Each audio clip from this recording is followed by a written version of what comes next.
গরুর গোস্ত রান্না হলো গরুর মাংস বোনা তো কষাইতেছি। আজকে নিয়ে একটু যেন সাদা রান্না করুন। সারা বছর তো মশলা দিয়ে পাক করলাম, আজকে সাদা রান্না করে খাইয়া দেখি কেমন মজা লাগে। জিরার গুঁড়া ধনিয়ার গুঁড়া দিলাম, একটু লাড়াচাড়া দিব,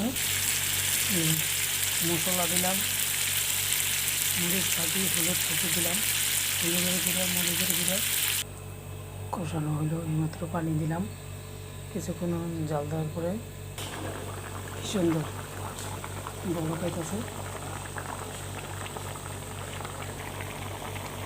কত সুন্দর টক বক আসতে আসছে। এই যে আরও বেশি রান্না শেষ পর্যায়ে কিছুক্ষণের মধ্যে চুলা বন্ধ করে দেবো। রান্না আমার প্রায় হয়ে গেছে, রান্না হয়ে গেছে। এখন রান্না বন্ধ করে দিলাম, এখন ঢেকে রাখবো কিছুক্ষণ পরে